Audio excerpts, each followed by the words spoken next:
नमो अरिहन्ताणं नमो सिद्धाणं नमो आयर्याणं नमो वज्रयाणं नमो लोय सव्वसाहूणम् एषो पञ्चनमुक्कारो सव्वपावपणासनो मङ्गलाणं च सव्वेसिं पठमं होयि मङ्गलम् मङ्गलं भगवान् वीरो मङ्गलं गौतमप्रभु मङ्गलं स्थूलिभद्राद्या जैनधर्मोऽस्तु मङ्गलम् अज्ञानतिमिरान्धानां ज्ञानाञ्जनशलाकया नेत्रमुन्मीलितं येन तस्मै श्री गुरवे नमः।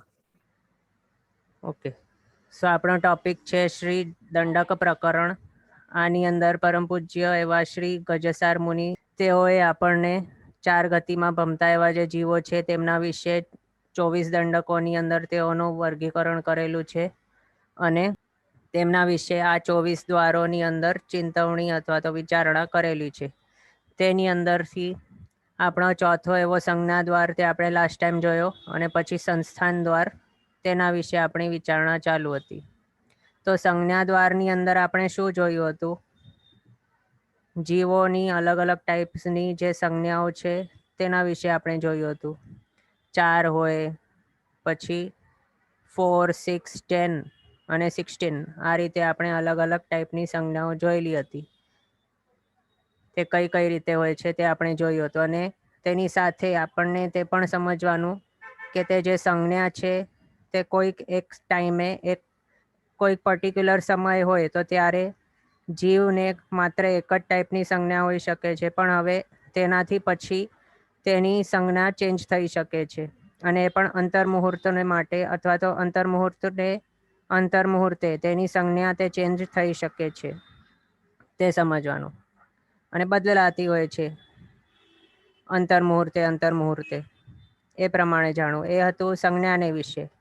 અને પછી આપણે સંસ્થાન દ્વારા આપણે જોયું તો તેની અંદર 6 સંસ્થાનો આપણને બતાવ્યા છે શાસ્ત્રકાર ભગવંતોએ. તે સંસ્થાન એટલે શું? સંસ્થાન એટલે કે બાહ્ય આકાર કે આકૃતિ કે જે સ્ટ્રક્ચર છે તેનો દેખાવ. અને તે શુભ છે કે અશુભ છે કે કેવું છે, તો તે સામુદ્રિક શાસ્ત્ર છે. તેની અંદર અલગ અલગ ટાઈપના આકારો બતાવ્યા છે. કોઈક એક પર્ટિક્યુલર અંગ છે તો તેના 8 અંગુલ હોવા જોઈએ તો તે બરાબર કહેવાય કે આ પ્રમાણસર છે. કોઈક 24 અંગુલનો કહેવાય, કોઈક 14 અંગુલનો. આ રીતે અલગ અલગ અંગોના અથવા તો અલગ અલગ અવયવોના આટલા આટલા પ્રમાણો આપણને બતાવેલા છે. હવે તો તેમાંથી કોને કેવા ટાઈપનો અથવા તો કઈ લેન્થનો કે કયા પ્રકારેનો કે કયા પ્રોપોર્શનનો તેના અંગો છે તેના ઉપર ડિસાઈડ થાય છે આ 6 સંસ્થાનોમાંથી તે કયા સંસ્થાનવાળો જીવ છે તે. તો હવે એની અંદર આપણે તે જોયું હતું કે પહેલો જે સંસ્થાન છે તે કેવું છે? સમચતુરસ્ર, જેની અંદર સર્વ અવયવો પ્રમાણયુક્ત કયા છે. તેને કહ્યું છે કે પર્યંકાસન. આપણે મનુષ્યના અપેક્ષાએ કે પર્યંકાસનની અંદર જો બેઠેલો હોય કોઈ વ્યક્તિ, પર્યંકાસન એટલે પદ્માસન, તો તે પછી તેના જે જમણો ડાબો 2 ઘૂંટણ છે તેની વચ્ચેનો લેન્થ કે ડિસ્ટન્સ, પછી જમણો ખભો ને ડાબા ઘૂંટણની વચ્ચેનો ડિસ્ટન્સ, અને ડાબા ખભાથી જમણા ઘૂંટણ સુધીનો ડિસ્ટન્સ, અને બીજો પર્યંકાસનના મધ્ય ભાગથી કરીને નાસિકાગ્ર સુધીનો જે ડિસ્ટન્સ છે. આ 4 ડિસ્ટન્સીસ જો એક સમાન હોય કે સેમ હોય તો પછી તેને કહેવાય છે કે આ સમચતુરસ્ર સંસ્થાનવર્તી જીવ છે અથવા તો તે પામેલો એવો જીવ છે. એટલે આ શું છે? સૌથી બેસ્ટ આકૃતિ કે સૌથી સર્વશ્રેષ્ઠ એમ કહી શકાય તો તે આ છે, સમચતુરસ્ર સંસ્થાન. પછી સેકન્ડ આવેલ છે તેનાથી હીન.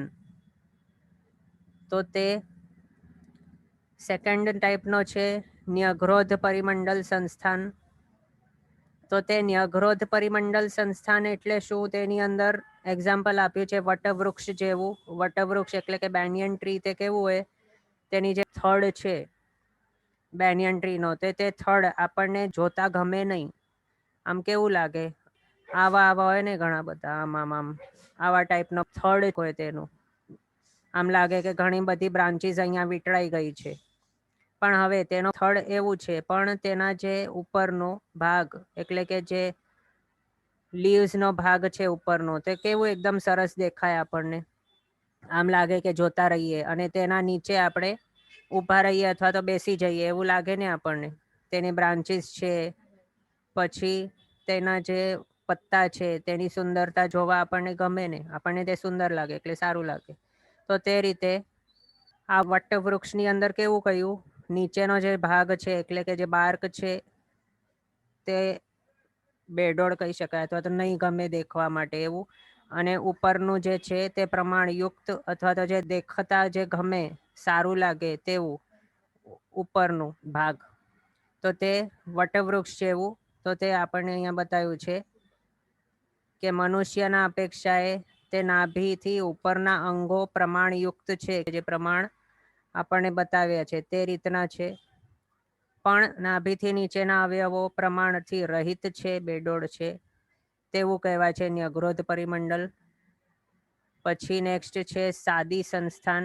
તો સાદીની અંદર તેના ન્યગ્રોધ પરિમંડલથી ઓપોઝિટ.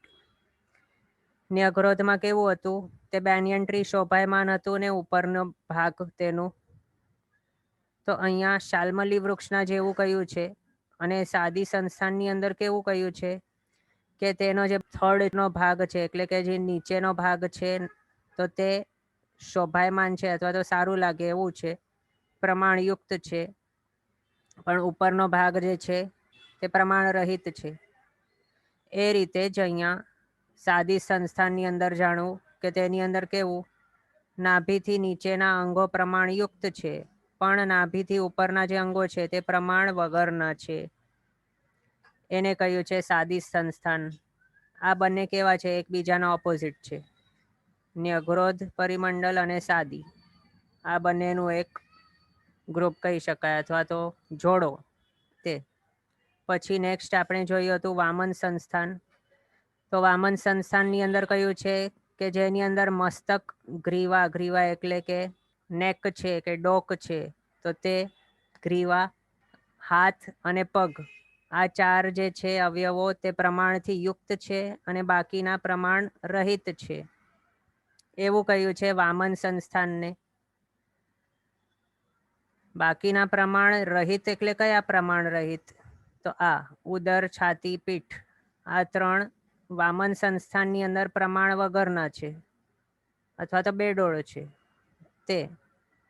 અને વામનથી ઓપોઝિટ છે કુબ્જ સંસ્થાન. આની અંદર કયું છે કે ઉદર, ઉદર એટલે કે પેટ, છાતી અને પીઠ, આ ત્રણ અવયવો જે છે તે કેવા છે, આ પ્રમાણથી યુક્ત છે અને બાકીના પ્રમાણ રહિત છે. તો બાકીના તે કયા, તો આ ચાર, મસ્તક, ગ્રીવા, હાથ, પગ, એ પ્રમાણથી રહિત છે કોની અંદર, કુબ્જની અંદર, કુબ્જ સંસ્થાનમાં. અને તેનાથી ઓપોઝિટ છે વામન સંસ્થાનમાં. એટલે આ રીતે આ બીજો જોડકો આપણને મળી ગયું, આ બીજો જોડકો કે જેની અંદર એકબીજાથી ઓપોઝિટ છે બંને એવું. પછી હુંડક સંસ્થાન. અહીંયા રિક્વેસ્ટ આવેલ છે કે પ્લીઝ એક્સપ્લેન અગેન, તો ભલે તે બતાવીએ.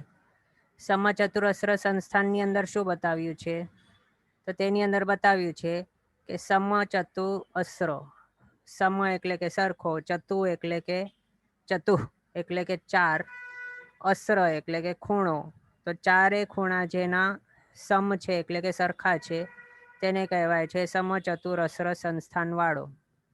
અને તેનું મિનિંગ શું થયું, ચાર ખૂણા એટલે કયા ખૂણા, તો તેની અંદર કોઈક પર્યંકાસનની અંદર બેઠેલો હોય તો તે પર્યંકાસન એટલે કેવું, આપણે દેરાસરની અંદર દર્શન કર્યા હશે ને અરિયન ભગવાનના, તો તે પર્યંકાસન અથવા તો પદ્માસનની અંદર બેઠેલા હોય છે કે જેમના હાથ આમ હોય છે, તેમની હથેળી ઉપર સાઈડ હોય અને એકબીજા ઉપર ઉપર રહેલા હોય છે તે, તો તે છે પર્યંકાસન. હવે તેની અંદર બે ઘૂંટણોની વચ્ચેનો ડિસ્ટન્સ, તે થયું પહેલો ખૂણો અથવા તો પહેલો ડિસ્ટન્સ. પછી બીજો ડિસ્ટન્સ શું છે, તો ડાબા ઘૂંટણથી જમણા ખભા સુધી, અને નેક્સ્ટ છે જમણા ઘૂંટણથી ડાબા ખભા સુધી, અને નેક્સ્ટ છે પર્યંકાસનના મધ્ય ભાગથી નાસિકાનો અગ્રભાગ સુધી, આટલો.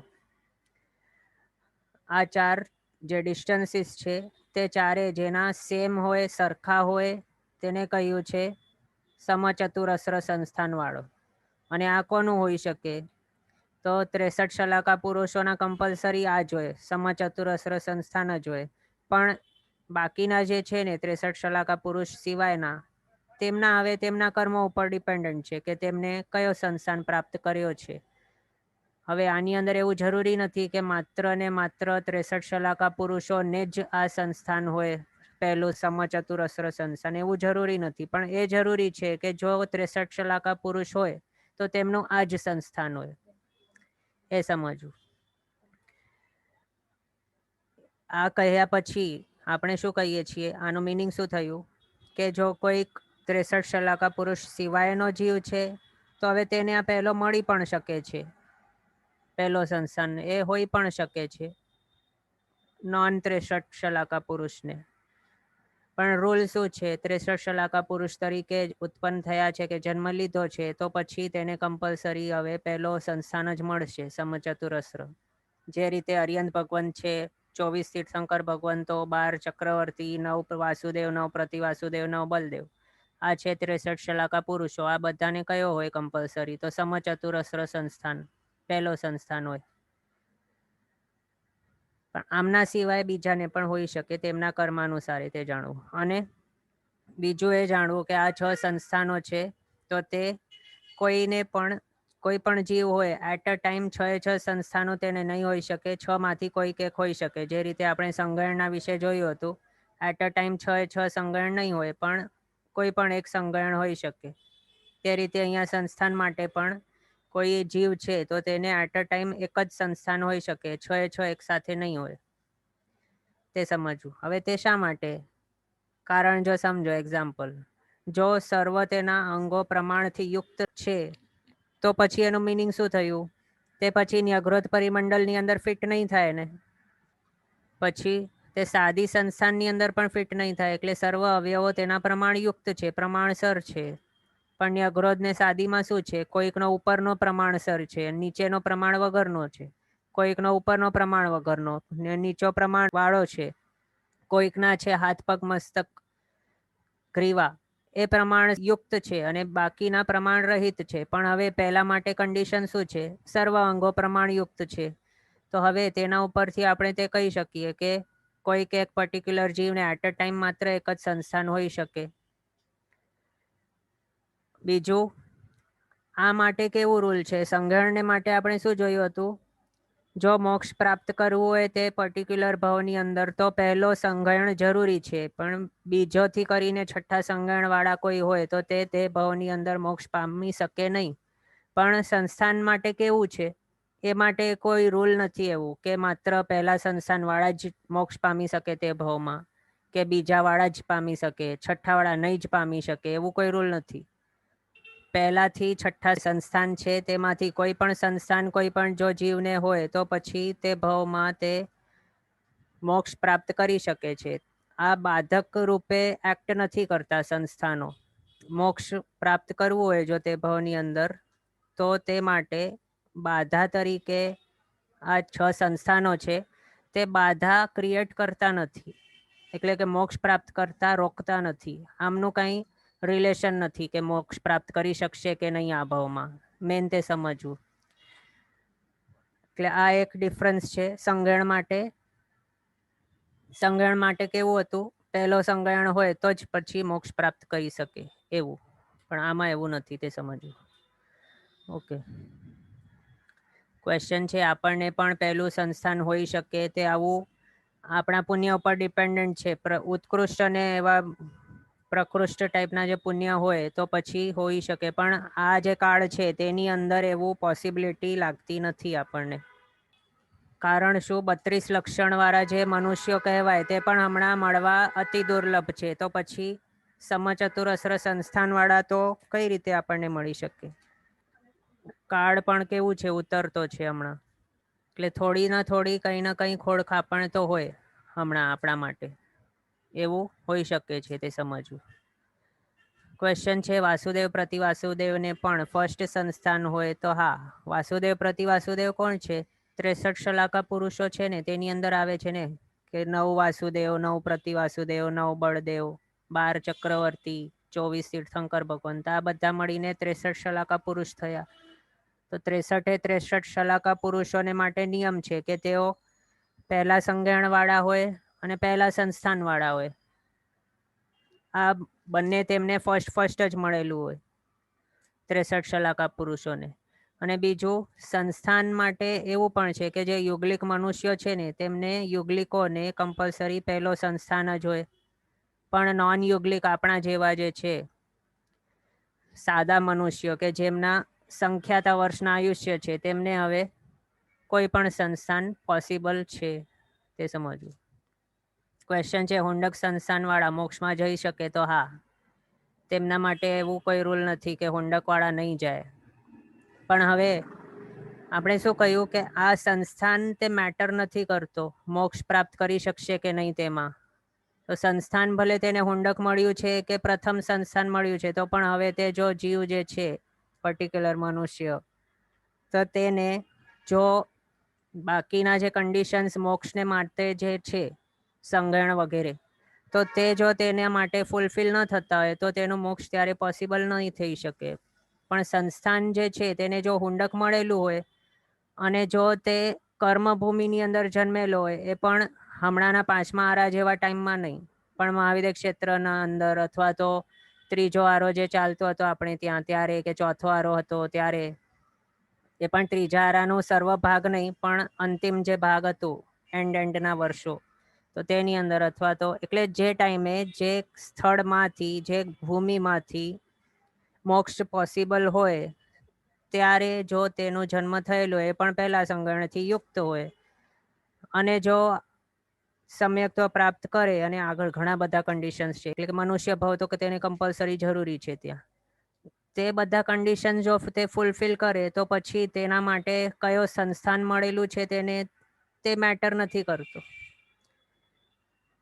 તે સમજવાનું. એટલે હુંડકવાળા છે તે પણ મોક્ષ પ્રાપ્ત કરી શકે છે. હુંડક સંસ્થાન માટે કેવું કહ્યું છે, 6 સંસ્થાનો જે છે તે 14 ગુણસ્થાનક સુધી હોઈ શકે છે. હવે તેના ઉપરથી આપ સમજી શકો 13મા ગુણસ્થાનક એ શું છે, કેવલ જ્ઞાન થાય છે ને. 14મો ગુણસ્થાનક છેલ્લો છે, એનાથી ઉપર બીજો કોઈ છે જ નહીં, અને 14 ગુણસ્થાનક સુધી 6 સંસ્થાનનો ઉદય કહ્યું છે, એટલે પોસિબિલિટી કહ્યું છે કે જીવોને હોઈ શકે તેના ઉપરથી આપણે કહી શકીએ કે બધા જ જે સંસ્થાનો છે તેમાંથી એવો કોઈ નિયમ નથી કે આ જ સંસ્થાન હોય તો જ પછી તે મોક્ષ પ્રાપ્ત કરી શકે. આના ઉપરથી આપણે તે સમજી શકીએ. ઓકે, ક્વેશ્ચન છે, સંસ્થાન ઇઝ ઓનલી ફોર મનુષ્ય ઓર ઓલ જીવ? સંસ્થાન ફોર વૈક્રિય body will keep changing with different bodies. તો હા, આની અંદર કેવું છે, સંસ્થાન આપણે હમણાં જે બતાવ્યું છે ને આ, તો તે મનુષ્યના આશ્રય આ બતાવ્યા છે કે પર્યંકાસનમાં કોઈ મનુષ્ય જેવો આકૃતિવાળો બેઠેલો હોય અને જે મનુષ્ય છે આપણી આકૃતિ જેવા જ હોય છે ને દેવતાઓની પણ આકૃતિ, ભલે તેનું સંગણ અલગ છે કે તેની અંદર હાડકા માંસ વગેરે નથી, પણ તેની બાહ્ય આકૃતિ આપણા જેવી જ છે ને દેવોની, અને તે માટે દેવોને માટે આવું સેમ સમજવું. આના ઉપરથી આપણે તેમનું સંસ્થાન કહી શકીએ છીએ. પણ હવે દેવો માટે શું આગળ આપણે કહ્યું હતું, આપણે તે જાણ્યું હતું કે દેવો બધા જે છે તેમનું સંસ્થાન કયું હોય છે, તો તે પહેલું સંસ્થાન સમચતુરસ્ર સંસ્થાન કમ્પલસરી દેવો બધાને માટે. પણ હવે જો કોઈક દેવ છે, દેવોને માટે આપણે આગળ જોયું હતું કે તે કેવા હોય છે, તેમની પાસે વૈક્રિય લબ્ધિ હોય છે કે જેને યુઝ કરીને તેઓ અલગ અલગ એવા રૂપો ધારણ કરી શકે છે, અલગ અલગ રૂપો બનાવી શકે છે. હવે તો એક દેવતા જો સમજો કોઈક ઉત્તર વૈક્રિય શરીર બનાવે કુબ્જ એવા મનુષ્ય જેવું, તો પછી તે જે ઉત્તર વૈક્રિય શરીર છે તેને પછી કુબ્જ સંસ્થાન જાણવું, જેવું રૂપ તેણે બનાવ્યું છે તેવું. પછી કોઈક જો દેવ છે એટલે પોતાનું જે મૂળ રૂપી જે છે મૂળ શરીર તેનું, તે તો મૂળ જેનું શરીર છે તે સમચતુરસ્ર સંસ્થાન વાળું જ હોવાનું, પણ તેના સિવાય બીજો કોઈ ઉત્તર વૈક્રિય શરીર તે જો બનાવે તો પછી આ 6માંથી કોઈ પણ બનાવી શકે છે. તો ત્યારે તે દેવતા કે તે મનુષ્યને માટે કે તે તિર્યંશને માટે જે પણ વૈક્રિય લબ્ધિ યુઝ કરીને જેવા જેવા ટાઈપના આકૃતિવાળો બીજો ઉત્તર વૈક્રિય બનાવે, તેના માટે તે આકૃતિઓ કહી શકાય પછી કે આ સંસ્થાન હવે છે તેનો ઉત્તર વૈક્રિયને માટે. એટલે ઉત્તર વૈક્રિય શરીરના હિસાબે તેની અપેક્ષાએ કોઈ પણ આકૃતિ પછી હોઈ શકે, પણ આ જે છે ને સમચતુરસ્ર સંસ્થાન દેવોને માત્ર આ જ પહેલું જોઈએ તો તે તેમના મૂળ શરીરના અપેક્ષાએ કહ્યું છે. મેન તે સમજવું. ઓકે, ક્વેશ્ચન છે કે જો વાસુદેવને પહેલું સંજ્ઞાણ હોય તો તે જ ભાવમાં તે મોક્ષ નથી જતા, તે શા માટે? તો એવું જુઓ, રૂલ કેવું છે કે પહેલો સંજ્ઞાણ હોય તો જ મોક્ષ પ્રાપ્ત કરી શકે, પણ એવું રૂલ નથી કે બધા પહેલા સંજ્ઞાણવાળા મોક્ષ પ્રાપ્ત કરી જ લે.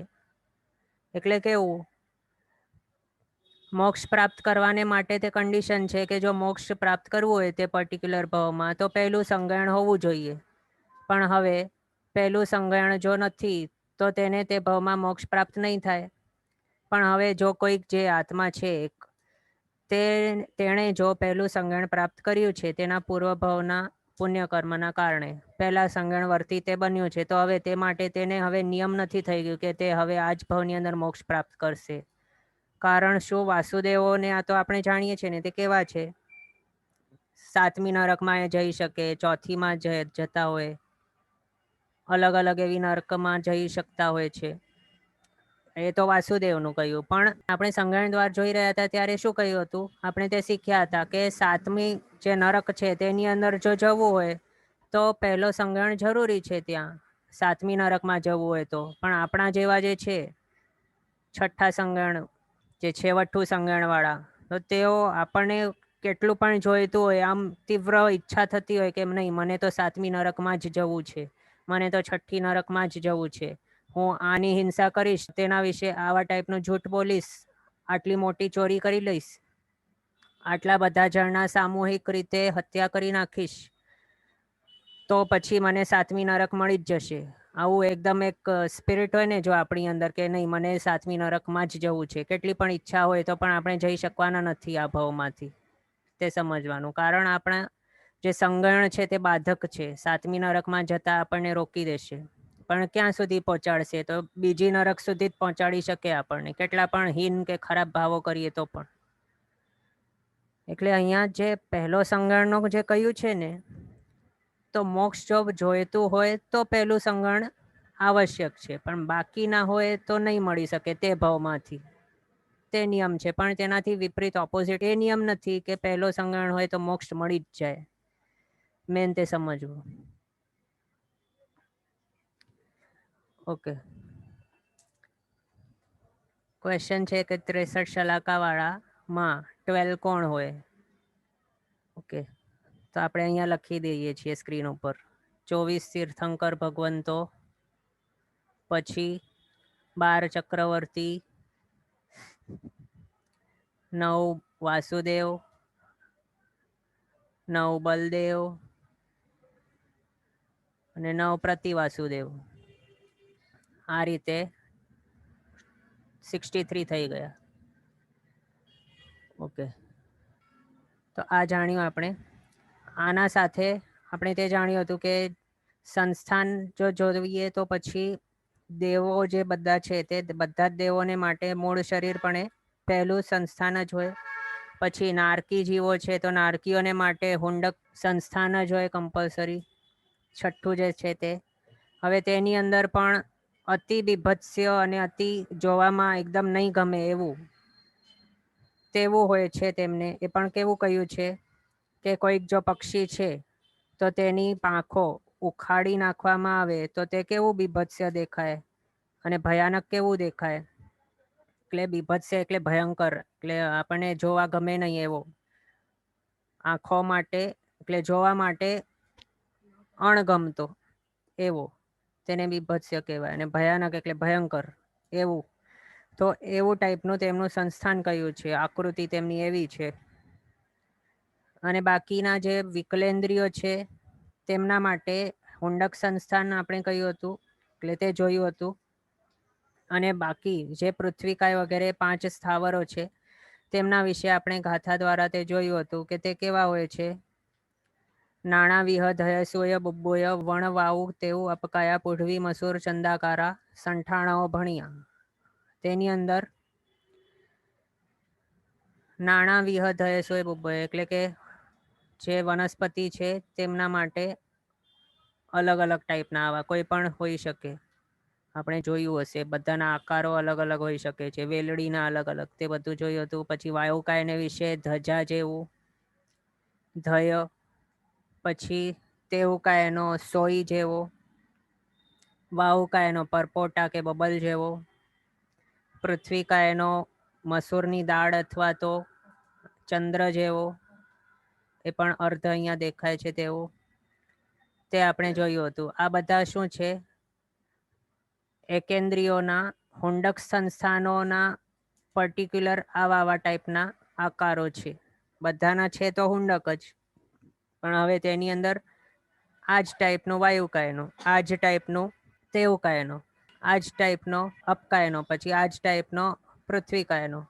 આ રીતે આપણને શાસ્ત્રકાર ભગવંતોએ કહ્યું છે. હવે તેની સાથે બીજું આપણને તે પણ બતાવ્યું છે કે અહીંયા આપણે પ્રત્યેક વનસ્પતિ કાયનો જોયું ને, તો તેની સાથે અન્ય ગ્રંથમાંથી સાધારણ વનસ્પતિ કાયને વિશે કહ્યું છે કે તેના માટે જે સ્ફિયર હોય ને, એટલે કે પરપોટા જેવો સ્ફેરિકલ જે શેપ છે, તો તેવો નક્કર ઘોડો સરખો પણ કહ્યું છે સાધારણ વનસ્પતિ કાયનો શરીર અથવા તો તેનો આકાર, અથવા તો બીજા ગ્રંથમાં એમ પણ કહ્યું છે કે તેના અલગ અલગ આકૃતિઓ છે, એટલે કે અનિયત. અનિયત એટલે નિશ્ચિત નથી, એવું પણ કહ્યું છે. આની અંદર બે અલગ મતો છે, તે સમજવું. તેમાંથી જે જીવાભિગમ સૂત્ર છે ને, તેની અંદર અને દ્રવ્યલોક પ્રકાશ, તે બંનેની અંદર કહ્યું છે કે અનિયત એટલે કે અનિશ્ચિત છે, સ્પેસિફિક નથી.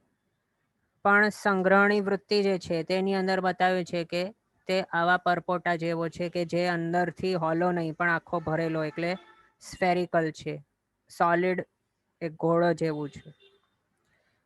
આ અલગ અલગ ટાઈપના આપણે આકારો જોયા ઘણા જે જીવો છે તેમના. હવે કયા દંડકને વિશે કયો આકાર કે કયો સંસ્થાન તે જોઈએ.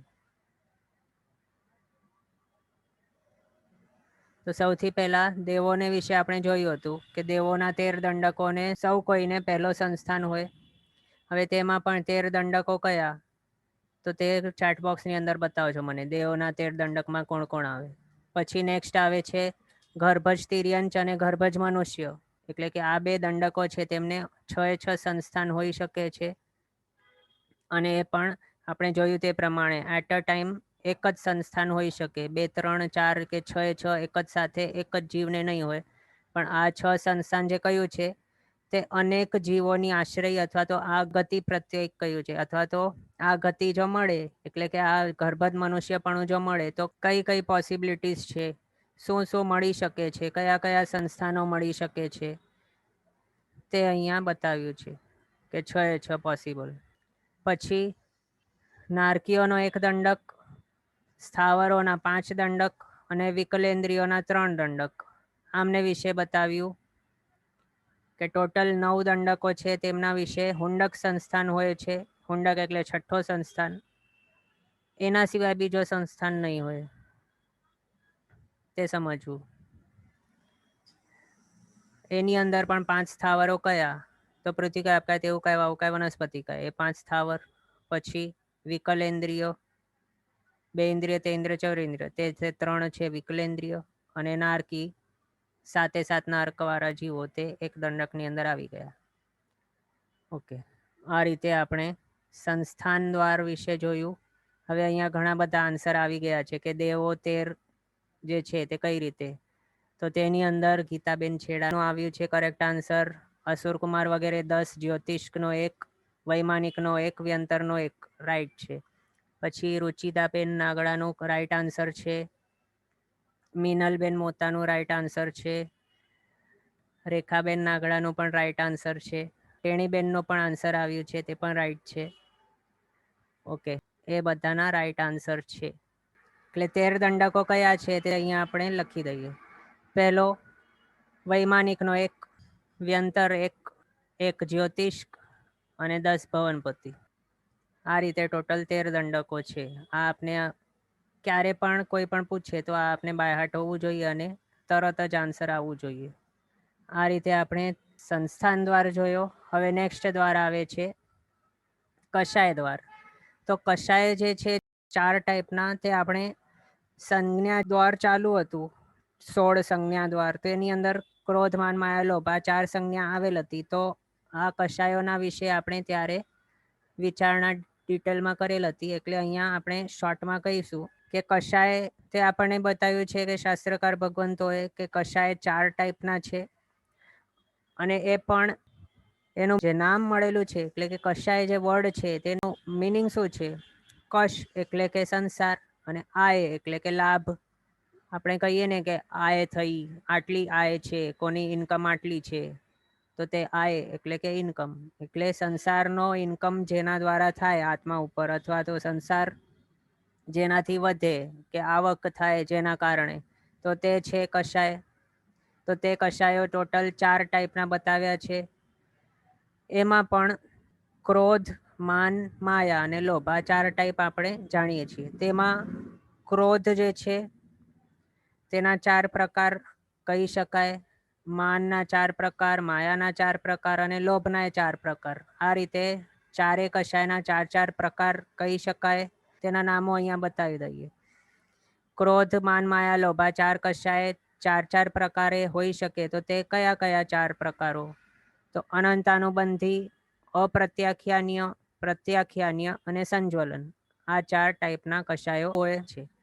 તેમાં પણ અનંતાનુબંધીને વિશે કહ્યું છે કે તે કેવું હોય. સમ્યક્ત્વને આવતા રોકે તે અનંતાનુબંધી કષાય. પછી અપ્રત્યાખ્યાન્ય કષાય, તે વ્રત નિયમ પચખાંડ લેતા રોકે, તે અપ્રત્યાખ્યાન્ય ટાઈપનો કષાય. પછી પ્રત્યાખ્યાન્ય કષાય, તે સર્વવીરતી લેતા એટલે કે સર્વ પાપ વ્યાપારથી ત્યાગ કરતા રોકી દે, તે પ્રત્યાખ્યાન્ય કષાય. અને સંજ્વલન કષાય, કે જે આત્માના વિતરાગીપણાને રોકે છે, તે છે સંજ્વલન કષાય. આ રીતે ટોટલ 4 ટાઈપના કષાયો આપણે અહીંયા જોયા. હવે તેની અંદર ક્રોધ છે આ 4 પ્રકારનું જાણવું, માન છે તે પણ આ 4 પ્રકાર, માયા છે તે પણ 4, અને લોભ છે તે પણ આ 4 પ્રકારનું. આ રીતે આપે સાંભળ્યું હશે કે 16 કષાયો, તો તે જ છે આ 16 કષાય.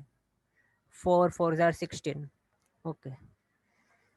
અને આમાં કેવું છે, અનંતાનુબંધી જે કષાયો છે ને, તો તે બીજા ગુણસ્થાનક સુધી હોય.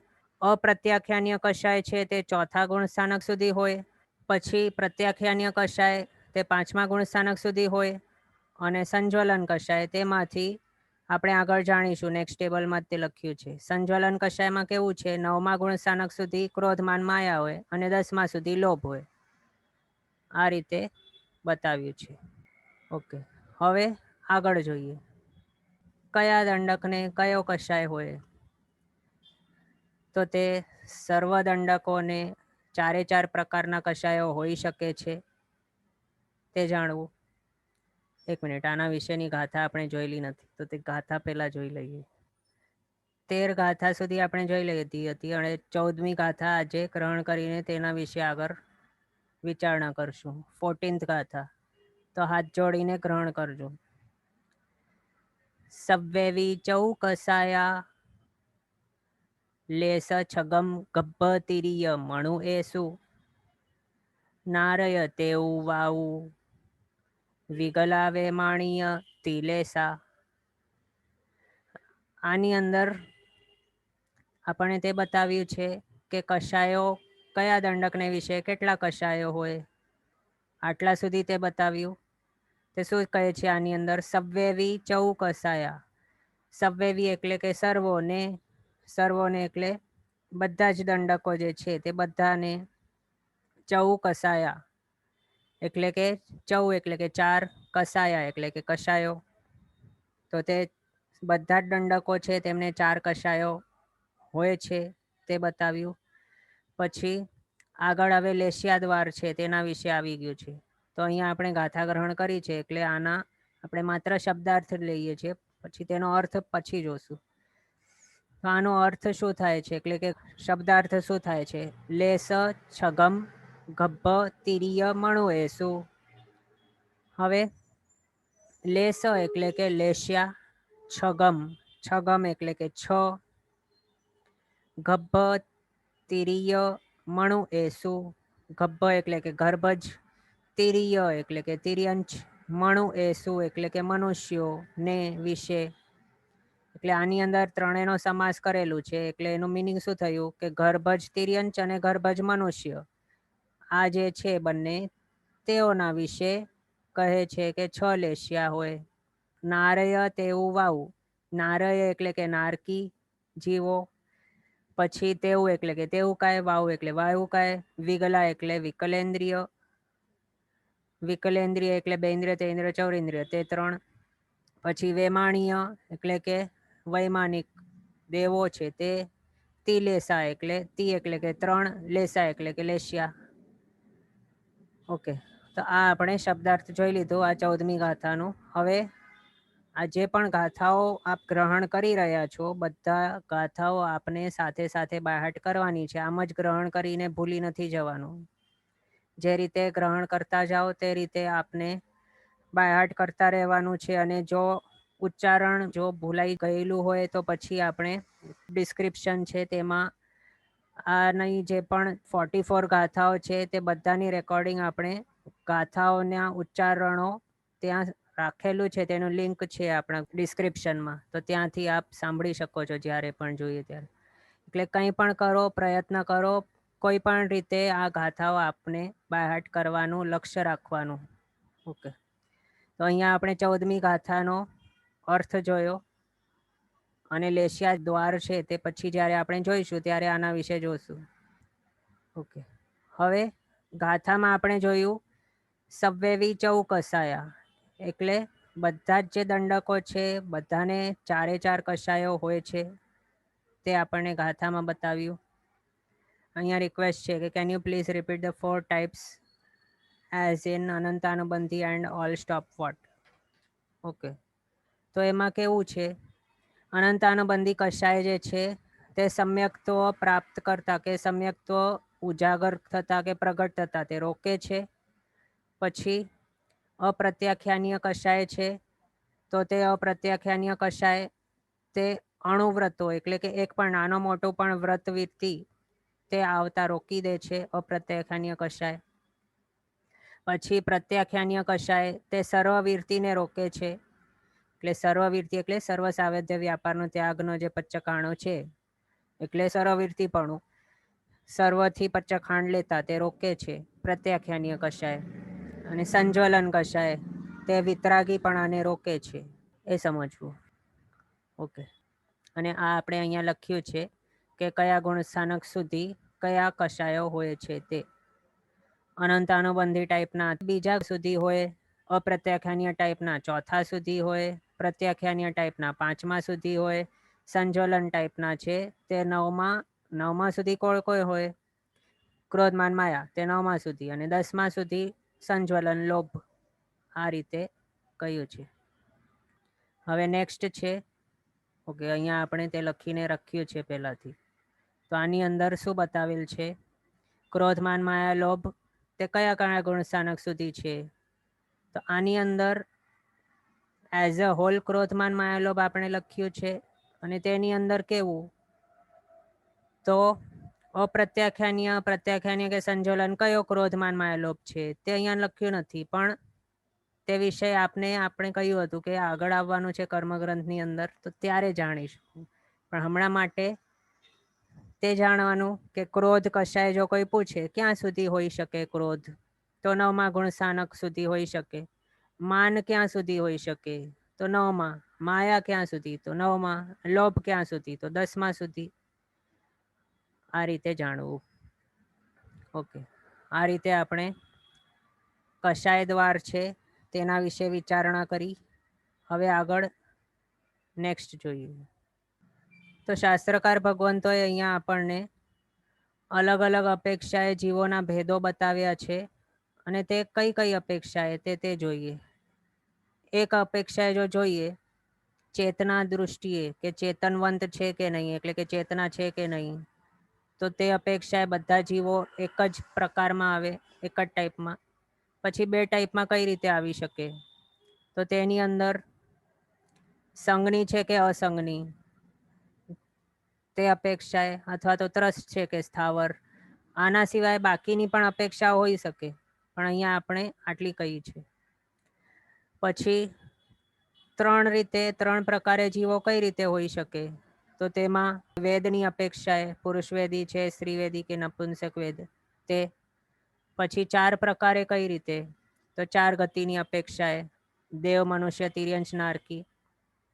5 પ્રકારે કઈ રીતે, તો એકેન્દ્રિય, બેન્દ્રિય, તેન્દ્રિય, ચૌરેન્દ્રિય અને પંચેન્દ્રિય એ 5 પ્રકારે.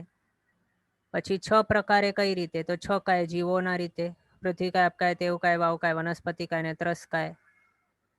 આ રીતે હોઈ શકે. અને હમણાં આપણી જે વિચારણા ચાલુ છે તેના હિસાબે 24 પ્રકારે પણ હોઈ શકે છે જીવો. 24 દંડકોની અંદર જો તેમની વર્ગીકરણ કરવામાં આવેલું છે હમણાં તેના હિસાબે. એટલે જે અપેક્ષા આપણે જોઈએ તે અપેક્ષાએ કોઈ પણ દ્રવ્ય છે તેના અલગ અલગ પ્રકારે આપણે અલગ અલગ રીતે આપણે તેના પ્રકારો કહી શકીએ. કે જીવો 1 પ્રકારે પણ હોઈ શકે, 2 પ્રકારે પણ હોઈ શકે, 3, 4, 5, 6 આ રીતે 24 પ્રકારે પણ હોઈ શકે. ને જીવ વિચારમાં 563 પ્રકારે પણ કહ્યું છે. નવતત્વ કર્મગ્રંથ આદિની અંદર 14 પ્રકારે પણ કહ્યું છે, 14 જીવ સ્થાન. એટલે આ રીતે અપેક્ષા ભેદે તેના પ્રકારો કોઈ પણ દ્રવ્ય છે તેના બદલી શકે છે, તે સમજવું. હવે આપણું નેક્સ્ટ દ્વાર કયો છે, તો તે લેશિયા દ્વાર છે. તો તે લેશિયા દ્વારની અંદર લેશિયા માટે કહ્યું છે કે શ્લિષ્યતે કર્મણા સહ આત્મા અનયેતિ લેશિયા. એટલે આત્મા જેના વડે કર્મોની સાથે લેપાય છે તેને આપણે લેશિયા કહીએ છીએ, અથવા તો તેને લેશિયા કહેવાય. આ લેશિયા જે વર્ડ છે તે શ્લિષ ધાતુ પરથી આવેલો છે, કે જેનો મિનિંગ થાય છે કે લેપાવવું. તે તો લેશિયાનો મિનિંગ જ શું છે, કે જે આત્માને કર્મોથી લેપાવી દે છે તેને અહીંયા લેશિયા કહ્યું છે. અને તે લેશિયા આપણને 6 પ્રકારે કહી છે. તો તે 6 પ્રકારો કયા છે? આ છે 6 લેશિયાઓ: કૃષ્ણ, નીલ, કાપોદ, તેજો, પદ્મ ને શુક્લ. આ 6 પ્રકારેની લેશિયાઓ આપણને કહી છે. અને જે રીતે આપણે આગળ જોયું ને કે જીવોના અલગ અલગ અપેક્ષાએ અલગ અલગ રીતે આપણે ભેદો પાડી શકીએ, તે જ રીતે અહીંયા શું બતાવ્યું, જીવનો સ્વભાવનો બંધારણ કેવા ટાઈપનું છે, કે શું છે, શાંત છે કે પછી ક્રોધી છે કે પછી ક્રૂર છે કે પરોપકારી છે.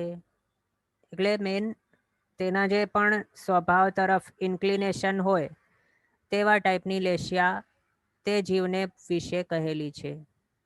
ઓકે. અને લેશિયા એ શું છે, તે લૌકિક વ્યવહાર ઉપરથી કરવામાં આવેલું લાગણીઓનું પૃથક્કરણ છે. પૃથક્કરણ એટલે કે વર્ગીકરણ, તે સમજવું. અને એમાં પણ લેશિયા જે છે તે 2 પ્રકારે કહી છે. લેશિયા દ્રવ્ય લેશિયા હોઈ શકે અને બીજી છે ભાવ લેશિયા. આ 2 પ્રકારે લેશિયા કહી છે. પહેલી તો છે દ્રવ્ય લેશિયા અને બીજી ભાવ લેશિયા. હવે દ્રવ્ય લેશિયા એટલે શું? દ્રવ્ય લેશિયાને એ કહ્યું છે કે જે પૂતગલોનો સંયોગ જ્યારે આત્માની સાથે થાય છે, જે પૂતગલોના કારણે આત્માની અંદર તે પ્રકારોના ભાવો આવે છે, તો તે પૂતગલોને અહીંયા દ્રવ્ય લેશિયા કહી છે. એટલે શું, કે કષાયોના જે પણ કર્મ પૂતગલો છે તેની અંદર મિક્સ થયેલા કે ભળેલા એવા અલગ અલગ રંગના જે પણ પૂતગલો છે તેને અહીંયા દ્રવ્ય લેશિયા કહી છે. અને તે દ્રવ્ય લેશિયાના કારણે જે ટાઈપના ભાવો આત્માને થાય છે કે આત્મા પરિણામ થાય છે તેને ભાવ લેશિયા કહી છે. બંનેમાં એક જ આ સેમ ડિફરન્સ સમજવું. ઓકે. હવે એમ પણ હોઈ શકે છે, કોઈક એમ કહેતા હોય લેશિયા જે છે ને તેને શું કહ્યું છે, કષાય રૂપી જે કર્મ છે તેના બંધનું કારણ લેશિયાને પણ કહ્યું છે ક્યારેક સામાન્યથી. તો હવે આ જે પણ કષાયો છે તેની અંદર આ લેશિયાનો સમાવેશ કયો છે, એના હિસાબે શું થયું, કે કશાયો પણ એક જાતની લેશિયા છે. પણ હવે આપણે જો તે માનીએ કે લેશિયા માત્ર કશાય છે, તો પછી આગળ આપણને તે બતાવ્યું છે શાસ્ત્રકાર ભગવંતોએ કે શુક્લ લેશિયા જે છે તે આગળ 13મા ગુણ સ્થાનકે પણ હોઈ શકે છે, એટલે ત્યાં સુધી તે હોય છે. તો હવે કશાય આપણે જોયા હતા, કશાય ક્યાં સુધી હોઈ શકે? 10મે સુધી. પણ આ તો 10માંથી ઉપર પણ શુક્લ લેશિયા હોઈ શકે, એટલે તેના હિસાબે આપણે જો એમ કહીએ કે કશાયો ઇક્વલ્સ ટુ લેશિયા, તો તે પછી રોંગ થઈ જાય, કારણ કે 10મા ગુણ સ્થાનક ઉપર તો કશાય છે જ નહીં. તો લેશિયાને આપણે કશાયની સાથે આપણે કહી દઈએ કે લેશિયા ઇક્વલ્સ ટુ કશાય, તો તે ઠેકાણે આપણે રોંગ થઈ જઈએ. એટલે શું થયું અહીંયા? કશાયો અને યોગ આ બંનેનું કોઈક જાતનું એવું કોમ્બિનેશન હોઈ શકે કે જેના કારણે લેશિયા થતી હોય છે, અથવા તો લેશિયાને કશાયો અને યોગ જે છે તેનું મિક્સ મેચ એવું થયેલું, એવું કોમ્બિનેશન તરીકે કહી શકાય. કારણ લેશિયા ક્યાં સુધી છે? 13મા ગુણ સ્થાનક સુધી કઈ છે, અને ત્યાં સુધી જ યોગ પણ છે. તો હવે યોગને આપણે લેશિયાની સાથે રિલેટ કરી શકીએ, તે સમજવું મેન. એટલે શાસ્ત્રની અંદર 3 યોગમાં પણ લેશિયાના પૂતગલોને અંતર્ગત ગણ્યા છે, તે સમજવું. કારણ 13મા ગુણ સ્થાનક સુધી યોગો હોય છે અને ત્યાં સુધી લેશિયા પણ હોય છે. તે અપેક્ષાએ અહીંયા લેશિયાને યોગની અંતર્ગત એ કહ્યું છે. પણ કશાયો સાથે ડિરેક્ટ એકદમ જ કશાય ઇક્વલ ટુ લેશિયા, લેશિયા ઇક્વલ ટુ કશાય, એ રીતે આપણે તે માટે નથી કહી શકતા, તે સમજવું.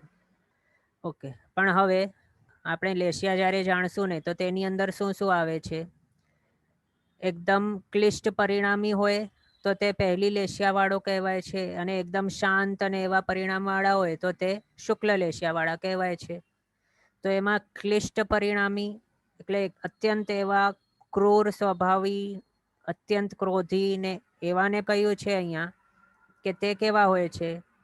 તે છે અહીંયા પહેલા કૃષ્ણ લેશિયા, તેના વર્તી કયા છે કે જે કેવા હોય? શત્રુતાને વશ થઈને અત્યંત નિર્દયી, અત્યંત ક્રોધી અને અત્યંત ક્રોધના કારણે ભયાનક મુખ જેનું થઈ ગયેલું હોય એવા, એકદમ જ કઠોર અને જે ધર્મથી વિમુખ થયેલા હોય છે એવા, અને એક રીતે કહી શકાય કે હત્યારા, એવા છે આ પહેલા કૃષ્ણ લેશિયાવર્તી જીવો. એટલે કે તે જે જીવને કૃષ્ણ લેશિયા હોય તેને સામાન્યથી એવા કહ્યા છે. જુઓ, અહીંયા શાસ્ત્રમાં લેશિયાને સમજાવવા માટે આ એક એક્ઝામ્પલ અપાતું હોય છે. સૌથી પહેલાં તો આ જે 6 જણ છે તે મુસાફર તરીકે જાણવા, એટલે કોઈક જંગલીય ક્ષેત્ર છે ત્યાંથી પસાર થઈ રહેલા હતા, અને ત્યાંથી જતા જતા તેઓને ભૂખ લાગેલ હતી. તેના કારણે તેઓ અહીંયા ત્યાં જોઈ રહેલા હતા કે કંઈક આહાર મળી જાય તેમને. આમ તો શાસ્ત્રની અંદર જાંબુ વૃક્ષનું એક્ઝામ્પલ આપવામાં આવે છે, પણ આ અવેલેબલ ફોટોની અંદર આપણી પાસે મેંગો ટ્રી છે. તો અહીંયા જ્યારે આંબો કે કેરી એ વર્ડ્સ યુઝ કરવામાં આવે તો ત્યારે આપણે સમજવાનું કે જાંબુ, કારણ કે શાસ્ત્રની અંદર જાંબુ વૃક્ષનું એક્ઝામ્પલ આપેલું છે લેશિયાને બતાડવા માટે કે સમજાવવા માટે. તો અહીંયા તેમને આ આંબાનો વૃક્ષ દેખાયું, આંબો, જેના ઉપર આટલા બધા આંબા છે કે કેરી, મેંગોઝ તે છે. તો હવે તેમાંથી એક જે છે સૌથી નીચે બ્લેક કલરનું આપને દેખાય છે, તેને એવી બુદ્ધિ જાગી કે હા, મને હવે આહાર કરવું છે, તો આ આખો જે વૃક્ષ છે તે આખા એ વૃક્ષને હું પાડી નાખું અને પછી આરામથી ફળો ખાઈશ. એટલે તે શું કરવા માટે સ્ટાર્ટ કરી દીધું? તેણે આખા ઝાડની થડ છે તેને જ કાપી નાખવા માટે તેને સ્ટાર્ટ કરી દીધું. ભલે તેને હવે જો આ આખા ઝાડ છે તેના ઉપર કેટલા સેંકડોની સંખ્યામાં હોઈ શકે ને આંબા, મેંગોઝ, તો આટલા બધા શું તે આ એક જ ટાઈમે હમણાં ખાઈ શકવાનો છે? નથી ખાઈ શકવાનો. તો પણ શું કરે છે તે? આખા જ ઝાડને નીચે પાડી દેવા માટે સ્ટાર્ટ કરી દીધું છે તેણે, અને એવા જ ટાઈપના ભાવો છે તેના, સૌથી ક્રૂરમાં ક્રૂર. તે ઝાડને અહીંયા નીચેથી જ કાપી નાખવામાં આવે, તેના જડને જ કાપી નાખવામાં આવે, તો પછી શું તે ઝાડ પોતે જીવિત રહી શકશે? તેનું જે સ્ટેમ તે કપાઈ ગઈ તો પછી તે ઝાડનો જે જીવ છે તે તો મરી જ જશે, પણ તેની સાથે સાથે જે લીવ્સ છે ઉપર આટલા બધા હજારોની સંખ્યામાં કે લાખો, તે બધા લીવ્સના જીવો તે પર મરણ પામશે. પછી આટલા બધા જે ફ્રૂટ્સ છે તે પણ મરણ પામશે. બીજા ઘણા બધા એવા પક્ષીઓ પણ હશે અહીંયા આશ્રિત, તેમનો પણ આશરો છીનવાઈ જશે. એટલે અહીંયા ઘણું બધું નુકસાન થાય છે ઘણા બધા લોકોને. તો પણ તેથી નિરપેક્ષ થઈને આ જે પર્સન છે તે આખા ઝાડને પાડી દેવા માટે પ્રવૃત્ત થઈ ગયો છે, માત્ર પોતાના એક ક્ષુધાને શાંત કરવાને માટે. તેના માટે આમને કહ્યું છે કે અતિ ક્રૂર ને અતિ એવા ભયંકર પરિણામવાળા હોય છે આ કૃષ્ણ લેશિયાવાળા. ઓકે, આજનો ટાઈમ આપણો અહીંયા થયો છે. આગળના પદાર્થો આપણે નેક્સ્ટ ક્લાસમાં જોઈશું અવસરે. જીનાજ્ઞા વિરુદ્ધ કંઈ પણ બોલાયો તો મિચ્છામિ દુક્કડમ. સર્વમંગલ માંગલ્યમ સર્વ કલ્યાણ કારણમ પ્રધાનમ સર્વ ધર્માણમ જૈનમ જય અતિશાસનમ. પ્રણામ. બધા સાતામાં રહેજો, જીનાજ્ઞા પૂરકનું જીવન જીવજો.